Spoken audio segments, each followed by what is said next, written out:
हाँ देखिए, माँ सरस्वती के चरणों में नमन करता हूँ। आइए कक्षा 11 की गणित क्लास में आप सभी शिक्षार्थियों का स्वागत है। देखिए क्वेश्चन 6 से लेकर के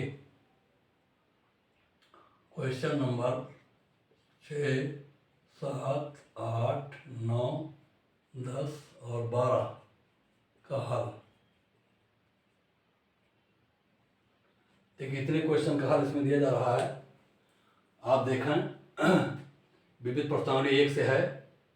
क्वेश्चन नंबर 6, माना P A equal to P B, तो सिद्ध करें ए बराबर बी। दिया है पी ए बराबर पी बी, तो ए बराबर बी सिद्ध करना है। मान लीजिए एक्स इज एलिमेंट ऑफ ए, तब एक उप समुच्चय कैपिटल एक्स मान लिया गया ऐसा होगा जिसमें x is element of A के अनुसार x is subset of A, x is subset of A tends to x is element of P A. यानी ये एक क्या है, समुच्चय है, यक्स भी समुच्चय है, उप समुच्चय है, तो वह क्या होगा, tends to x is element of P A होगा, जहाँ यक्स एक उप समुच्चय है। ध्यान दीजिए ये उप समुच्चय है, पी ए घात समुच्चय है, तो घात समुच्चय में सभी समुच्चयों का समुच्चय होता है, अर्थात यक्स एक उप समुच्चय है पी ए का, और वह x is element of P A होगा। ए का उप समुच्चय है, यह सबसेट ऑफ ए है, तो पी ए का ए एलिमेंट होगा।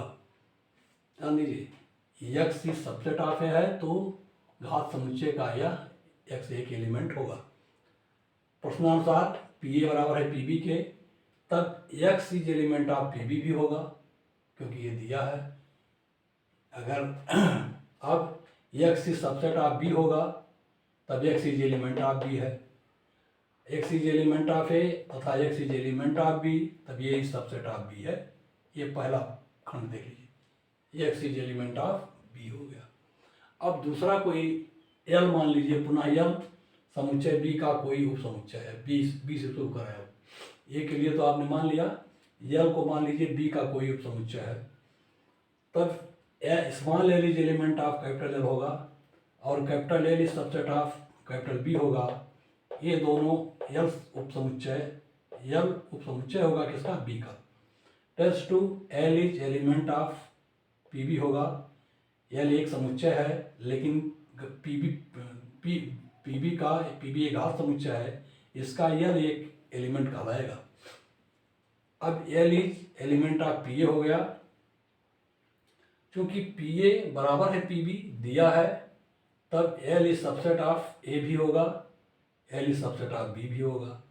अब small L is element of B हो गया, और small L is element of A हो गया, तब B is subset of A हो गया, तब A is subset of B और बी सबसेट ऑफ ए है, अतः ए बराबर बी है। ए बराबर बी हो गया, ए प्रूफ हो गया। देख लीजिए क्वेश्चन नंबर 7, किसी भी समुच्चय ए और बी के लिए क्या यह सत्य है कि P A union P B बराबर पी ए यूनियन बी? क्या यह सत्य है? मेरा ख्याल ये सत्य नहीं है। अब देखें आगे, अपने उत्तर का औचित्य बताएं। देख लीजिए, पहले आप लेफ्ट हैंड साइड ले लें, हल देख लीजिए क्वेश्चन नंबर 7 का। मान लिया ए बराबर ए, बी बराबर बी, तब ए यूनियन बी बराबर होगा ए बी। अब पी ए निकालेंगे तो आएगा आपका फाई और ए, पी बी निकालेंगे तो फाई और बी आएगा, घात समुच्चय दोनों का निकाल लिया गया।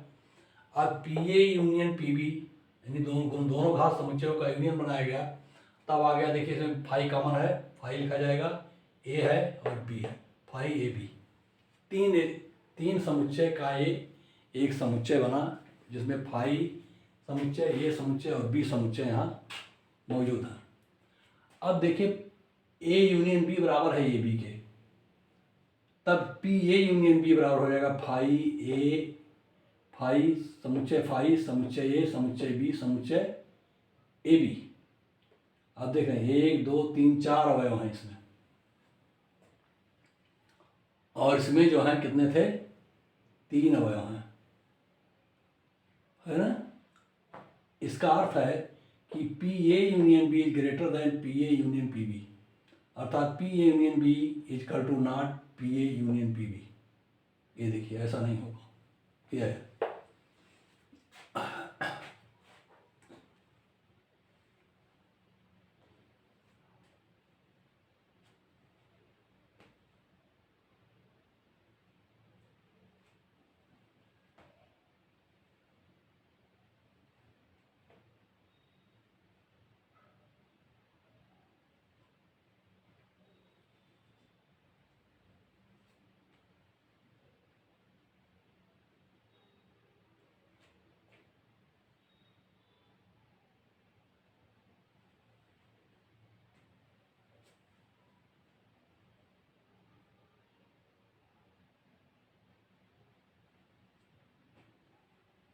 अब आता है क्वेश्चन नंबर 8। देखें, किन्हीं दो समुच्चय ए और बी के लिए सिद्ध करें कि ए बराबर A intersection B union A minus B और A union B minus A equal to A union B. तो पहला ले लें आप दायां पक्ष A intersection B union A minus B, इसको ले लीजिए। ये देख लीजिए ए माइनस बी बराबर होगा A intersection B dash. A minus B क्या होगा, ए इंटरसेक्शन बी डैश के बराबर होगा। तब इसका मान यहाँ रख दें, देख लीजिए ए इंटरसेक्शन बी डैश लिख दीजिए ए माइनस बी के स्थान पर।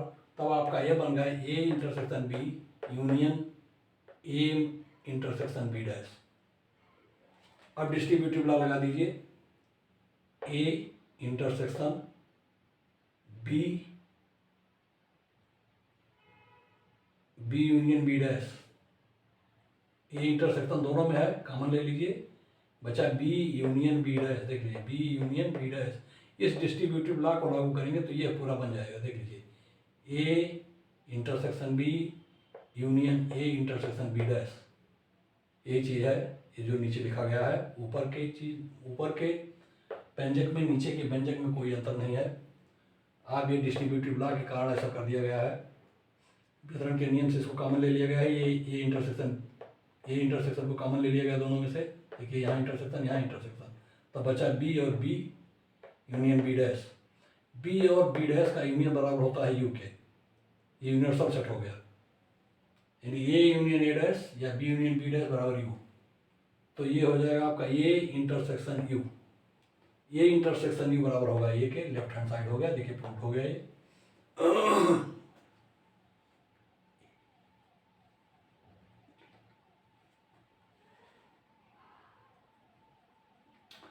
अब आता है दूसरा, ए यूनियन बी माइनस ए बराबर ए यूनियन बी। ये सिद्ध करना है आपको। तो लेफ्ट हैंड साइड का ले लें, देखिए A union B minus A, फिर बराबर लिखिए A union B minus B intersection A dash, यानी माइनस को इंटरसेक्शन में बदल करके डैश में ले आइए। यही आपको करना जो आपने यहाँ किया था बी के साथ, वैसे यहाँ ए के साथ हो गया A union B intersection A dash. अब देखिए डिस्ट्रीब्यूटिव लॉ में क्या आ जाएगा, A union B intersection A union A dash. A union A dash देख लीजिए यू के बराबर होगा, ध्यान दीजिए यहाँ से। तो ये हो गया यू, इधर आ गया ए यूनियन बी। तो A union B intersection U बराबर होगा ए यूनियन बी। ये सिद्ध हुआ। यू बराबर यूनिवर्सल सेट। अब आता है क्वेश्चन नंबर 9, समुच्चयों के गुणधर्मों से सिद्ध करें A union A intersection B बराबर ए। दूसरा है A intersection A union B बराबर ए। दोनों ए के बराबर सिद्ध करना है, तो इसका लेफ्ट हैंड साइड ले लें आप। आ गया पहले का A union A intersection B बराबर, डिस्ट्रीब्यूटिव लॉ लगा दिए। तो A union A intersection A union B, A union A का यूनियन ए होगा A intersection A union B हो गया A union B. A union B A के साथ इंटरसेक्शन जब करेंगे ए यूनियन बी में, तो देखिए दोनों में ए कॉमन मिलेगा आपको। ये लिख दीजिए राइट हैंड साइड। ये यूनियन बी में ए है, इसमें भी ए है, इंटरसेक्शन दोनों का ए आ जाएगा। अब आता है दूसरा A intersection A union B बराबर ए। ये सिद्ध करना है, इसका लेफ्ट हैंड साइड ले लें A intersection A union B.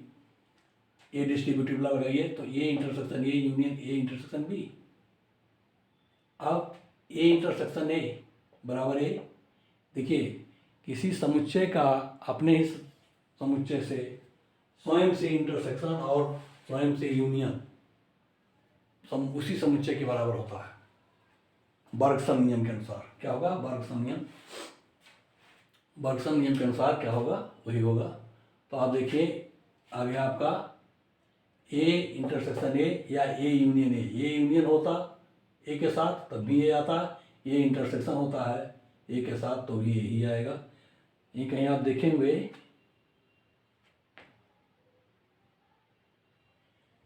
हाँ देखा ए ए इंटरसेक्शन ए बराबर ए हो गया, यूनियन लिख दीजिए, ए इंटरसेक्शन बी हो गया। अब एक इस दोनों में ये देखिए कॉमन है, अब ये बराबर हो गया एक, ये राइट हैंड साइड हो गया, ये प्रूफ हो गया। ऐसे यहाँ एक कॉमन मिला था, यहाँ भी एक कॉमन मिला, दोनों ए के बराबर हैं, यानी ये फैक्टर इस फैक्टर के बराबर है, दोनों में कोई अंतर नहीं है। क्वेश्चन नंबर 10 देखें, सिद्ध करें A intersection B is equal to A intersection C का तात्पर्य है बी बराबर सी। आवश्यक रूप से नहीं होता है, ये सिद्ध करना आपको, तो देख लीजिए हो जाएगा ये। मान लिया ए बराबर 1 2, बी बराबर 1 4, सी बराबर 1 5। अब देखिए ए इंटरसेक्शन बी बराबर 1 होगा, ए इंटरसेक्शन बी बराबर 1, ए इंटरसेक्शन सी बराबर भी 1 है। देख लीजिए ये बराबर ए इंटरसेक्शन सी है, यहाँ भी 1 आएगा। देखिए ए और सी का इंटरसेक्शन 1 और ए और बी का इंटरसेक्शन 1, तो अर्थात 1 बराबर है ए इंटरसेक्शन सी बराबर ए इंटरसेक्शन बी। ये सत्य है, इतना कोई दिक्कत नहीं है। अब बी लिखिए, बी बराबर दिया है 1 4, देखिए बी बराबर 1 4 है, equal to not 1 5 equal to not C, तब बी बराबर सी नहीं है। देख लीजिए बी बराबर सी नहीं है, यानी ए इंटरसेक्शन बी बराबर ए इंटरसेक्शन सी हो तो आवश्यक नहीं कि बी बराबर सी होगा। अब आता है क्वेश्चन नंबर 12, ऐसे समुच्चय ए बी सी ज्ञात करें ताकि A intersection B, B intersection C तथा ए इंटरसेक्शन सी अरिक्त समुच्चय हों। चलिए ऐसा समुच्चय आपको बनाना है, और A intersection B intersection C बराबर फाई हो, यानी तीनों का इंटरसेक्शन फाई हो, लेकिन दो का इंटरसेक्शन कभी अरिक्त ना हो, यानी फाई ना हो। ये आपको ऐसा समुच्चय आपको बनाना है, ज्ञात कीजिए। तो हल देख लीजिए, माना ए बराबर 1 3, बी बराबर 3 4, देखिए अरिक्त नहीं होगा, इंटरसेक्शन इसका 3 3 है इसमें। फिर सी बराबर 1 4 हो गया, देखिए ए और सी भी अरिक्त नहीं होगा, बी और सी भी अरिक्त नहीं है, ए और सी भी अरिक्त नहीं, ए और बी भी अरिक्त नहीं है, अर्थात कोई भी समुच्चय इसमें अरिक्त नहीं है। इंटरसेक्शन ले लीजिए इनका, वो भी अरिक्त नहीं होना चाहिए, तो ये इंटरसेक्शन बी बराबर 3 होगा, ए इंटरसेक्शन बी बराबर 3 हो गया, और बी इंटरसेक्शन सी बराबर देखिए 4 हो गया, और ए इंटरसेक्शन सी बराबर 1 हो गया, 1 3 4 ये आ गया, यानी अरिक्त सेट है। देखिए इन सेटों का जो संक्रियाएं की गई वो अरिक्त हैं।